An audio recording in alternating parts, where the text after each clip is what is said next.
நேர்கள் எல்லோருக்கும் வணக்கம் மற்றும் ஒரு காணொலியூடாக சந்தித்திருக்கின்றோம். தமிழகத்தின் சட்டமன்ற தேர்தல் 2026 ஆண்டுக்கான தேர்தல் பிரச்சார கூட்டங்கள் பரப்புரைகள் என்பது அதிக அளவில் காரசாரமாக இடம்பெற்றுக் கொண்டிருப்பதை பார்க்கக்கூடியதாக இருக்கிறது. குறிப்பாக எல்லா மேடைகளிலும், அதாவது பிரச்சார மேடைகளில் அதிக அளவில் குற்றச்சாட்டுகள், அதே போன்று நாங்கள் என்னத்தை செய்வோம், நீங்கள் எவ்வாறு வாக்குகளை வழங்க வேண்டும் என்பது சார்ந்தான நகர்வுகளை பார்க்கின்றோம். இதிலும் குறிப்பாக சொல்ல போனால் மக்களோடு மக்களாக அரசியல்வாதிகள் என்பதை நாம் அவதானிக்க கூடியதாக இருக்கிறது. குறிப்பாக பல அரசியல்வாதிகள் இன்று மக்களோடு கைகுலுக்குகின்ற நிலை, மக்களை கட்டிப்பிடிக்கின்ற நிலை, மக்களோடு சேர்ந்து அந்த இடத்துல நிற்கின்ற நிலைப்பாடுகளை நாங்கள் பார்க்கின்றோம். இவற்றையெல்லாம் பார்க்கின்ற பொழுது அடுத்த சட்டமன்ற தேர்தல், இந்த தேர்தல்ல யார் சட்டமன்ற தேர்தலில் வெற்றி பெறப் போகின்றார்கள் என்ற பல கேள்விகளை எங்களுக்கு எழுப்புகின்றது. இதிலும் குறிப்பாக தமிழ்நாட்டின் அரசியல் சூழல்ல அதிக ஆதரவை கொண்ட இருபெரும் கட்சிகள் எல்லோருக்குமே தெரியும், திமுக அதே போன்று அதிமுக. இதுல இவ்வாறான கட்சிகள் வரிசையில் அடுத்தடுத்தாக இருக்கின்ற பொழுது இதனிடையே தேர்தல்ல புதிதாக களம் காணுகின்ற கட்சி தான் தமிழக வெற்றி கழகம்.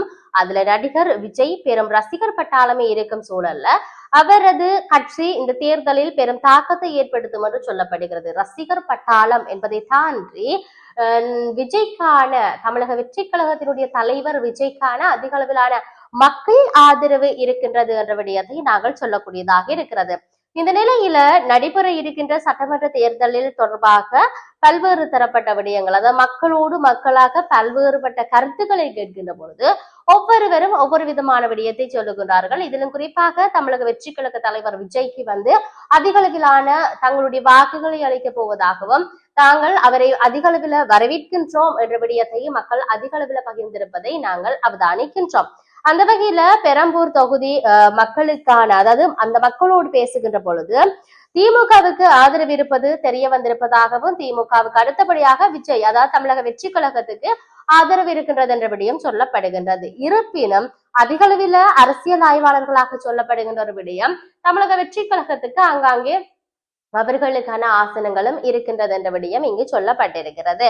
தற்பொழுது பெரம்பூர் சட்டமன்ற உறுப்பினராக திமுகவை சேர்ந்த பிரபாகரன் இருக்கின்றார் என்ற விடயம் சொல்லப்பட்டிருக்கின்றது. அதே போன்று தமிழக வெற்றி கழகத்திலையும் ஒவ்வொரு தொகுதிகளிலையும் ஒவ்வொரு வேட்பாளர்கள் இருக்கின்றார்கள் என்ற விடயத்தை நாங்கள் பார்க்கக்கூடியதாக இருக்கிறது.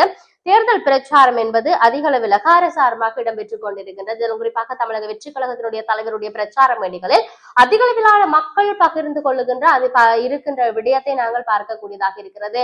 அதிக அளவிலாக மக்களுடைய வாக்குகள் இவருக்கு தான் என்கின்ற விடயமும், பிரச்சார மேடைகள் எப்படி நீங்கள் வாக்குகளை இட வேண்டும், அவருடைய விசில் சின்னத்துக்கு எவ்வாறு நீங்கள் வாக்குகளை இட வேண்டும் என்ற அந்த விடயத்தை மையப்படுத்தி அதிக அளவிலான பிரச்சார மேடைகள் அமைக்கிறது. இதுவரை இருக்கின்ற போது காரைக்குடியில நாளைய தினம் விஜயனுடைய தேர்தல் பிரச்சாரம் இடம்பெற போகின்றது என்ற விடயம் சொல்லப்பட்டிருக்கின்றது.